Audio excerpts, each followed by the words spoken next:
Hi, this is Jason Jacobs of TechWare Labs and Will Halstead, and today we're going to be looking at the Obsidian 550d case from Corsair. the Obsidian 550d is a mid-tower case packed with features. We're going to take a look at what's inside the case here shortly. As you can see, comes in a pretty plain box, breakout of what you get inside. Let's take a look at what's inside the box. Alright, after taking the Obsidian 550d out of the case, Corsair has chosen to ship it very well packed. It comes with protective plastic coating on your front face panel, which is, by the way, aluminum. The rest of the case construction is all plastic with the exception of the inside, which is SEC.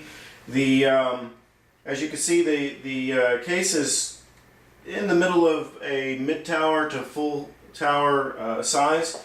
Comes with a very simple faceplate, your power button, microphone and headphone head jack port, reset button, and two USB 3.0 slots. Opening up the front panel, we have 1, 2, 3, 4, 5.5 bays. Again, a very clean layout. You have sound deadening material here. The entire overflow of the thought of the case is noise reduction and high airflow when you want it. For example, this panel here pops off to reveal the two front 120mm intake fans, and again it's got sound dampening foam on the back of it to reduce any possible noise. Looking on the sides and here, we see these panels which pop off to reveal dual purpose mounts that can take 120 or 140mm fans, and if you're not using it, you pop this back on and it blocks any extra noise. There's also a similar panel on top, though this one has both 120 and 140mm as well. The case comes standard with two front, what is it, 80s or 120s? Two front 120s and one rear 120mm fan included. You can optionally expand that to 1, 2, 3, 4 additional 120, 140 fans, and possibly we'll open it up and see a bottom mounted fan as well. Yes. The case sides come off with a simple push button right here. And instead of being swing out to the side, it is actually swing down from the top down. One of the things I really like in terms of a trend I'm seeing with cases lately is to match the exterior of the case with the interior of the case. Gone is the days of standard gray steel interiors. What you have here is along the lines of an anodized finish, black on black with your rubber grommets here, which are again also becoming much more popular for cable routing. One of the things I see immediately here is that we have a nice open area here accommodating both Intel and AMD CPU brackets so that you can get to the back of the CPU to mount a larger fan. One thing that's important to note here is the cutout goes farther forward, so if you got one of the newer LGA 1155 or 2011 boards where the socket is more toward the front, you'll still be able to get at the back plate there. That's very important. This case will accommodate everything from micro ATX all the way up to regular ATX. You do not have eATX support for this case, but again, this wouldn't be a case you choose for that size motherboard. You have a bottom mounted PSU, and as I thought, you have room for an additional 120 or 140. These are all the fan mounts in this case come with a filter on the bottom of the fan, so that you're not sucking all that dust into the case. Yes, unlike more upscale ones, the fan filters aren't removable, but you can just dust them off with a bit of compressed air. On the back here, if you're into water cooling, there's space in here up top for a dual 120 or 140mm radiator, as well as an intake down here on the bottom, and 4 grommeted ports on the back if you're using an external water cooling solution. What you have here for the 5.5 and 3.5 bays is a completely toolless solution. Your 5.5 bays are push button removal, and your 5.5 or 3.5 bay hard drives are all flex containers that can be easily put in and just slid back into place. It's worth noting that these bits right here on the bottom will also accommodate 2.5-inch drives, which is the most popular form factor for SSDs. So you don't have to hunt around on a kit for an adapter. Yeah, or what a lot of people do is just leave it dangling by the cables, which is kind of unsightly and potentially damaging to the drive. You also have what Corsair has included as your toolkit. Let's take a look inside the toolkit and see what Corsair has chosen to include. Here's the toolkit which Corsair has included in one of the 3.5-inch hard drive bays. Will's going to talk about what we have inside. Alright. So like we have some zip ties and stick downs for cable management, which is always nice. Goes well with the grommeted holes back here in the motherboard tray, so that you can route all your cables back there where they're out of sight and out of the way of airflow. Some case screws, black like the rest of the case. Curious adapter, looks like it's adapting a USB 3.0 header to a USB 2.0 header.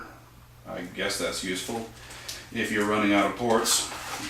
Or optionally if your since the front ports are USB 3, if your motherboard doesn't support those USB 2 headers, you can use this to change it over to make them USB 2.0 ports. So they've really thought ahead for somebody who's perhaps using this for an older style motherboard and they just want to upgrade the case. Exactly. Got some spacers here, I guess, I'm not sure.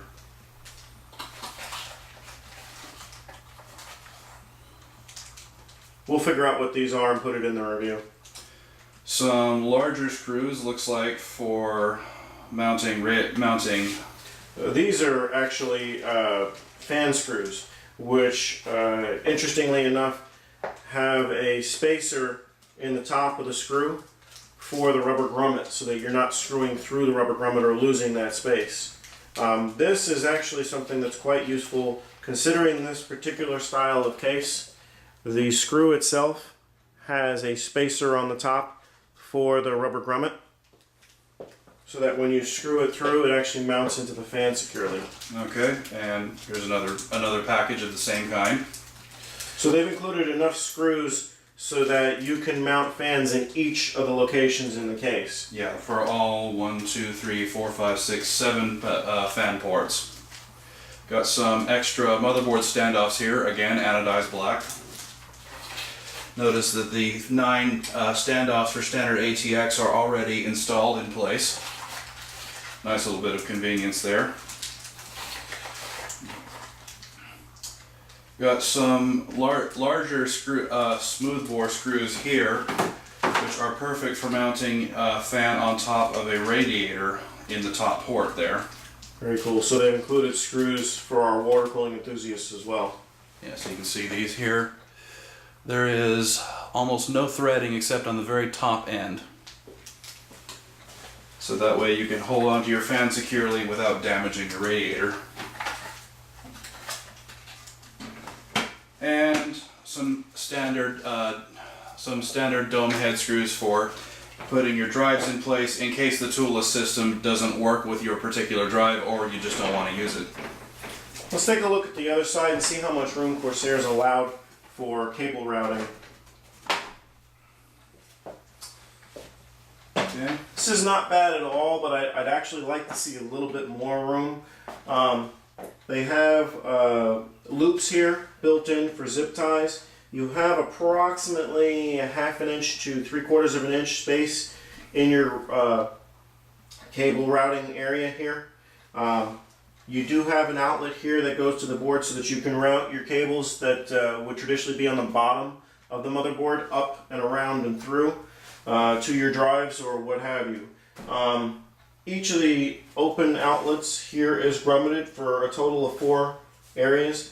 Would have liked to have seen this rubber grommeted as well. You do have an opening here for some of those cable ports that are on the top of the tray that are often kind of hard to get to. But I don't see much room allowance here on the back plane of the motherboard for those cables that don't quite reach long enough to go around and through. So if you have a power supply that doesn't have super long cables, you might want to look into getting extenders. Extenders, exactly. Also note here these two thumb screws, which actually secure the two 3.5-inch drive bays in place. So if you're not using one of them, you can pull it out of the way and keep it from obstructing airflow to the rest of your case. It also helps with cable routing and basically a clean appearance inside. Less obstruction, less airflow, less dust collection in the inside.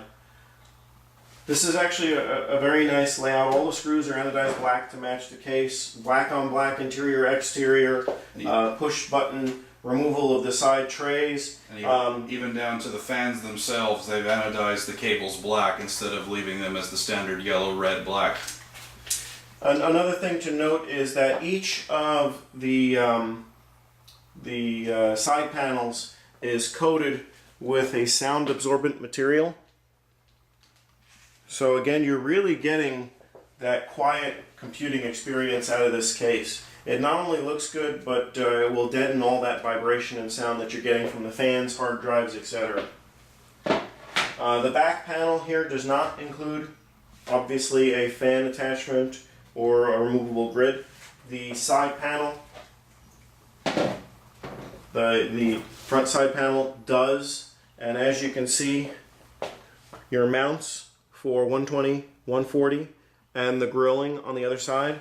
Will, could you pop that panel out for me? Yep, just a little push button here and it pops right off. And as you can see, you have your grill with a removable filter, which you can clean at your leisure. Which, by the way, is magnetic, so it's not going to fall out. Yep. That is a really cool feature. Yeah, it's looking like here, with the exception of actually mounting the motherboard, this case can be put together and taken apart entirely without tools. Yeah, this is truly a toolless system. Which is one of those things that they're so often claimed, but so rarely actually achieved. Yep. Stay tuned for a full in-depth review on our website. As far as we will take a look at the specifications and actually installing the system into the case. For more reviews, visit our website, www.techworldlabs.com.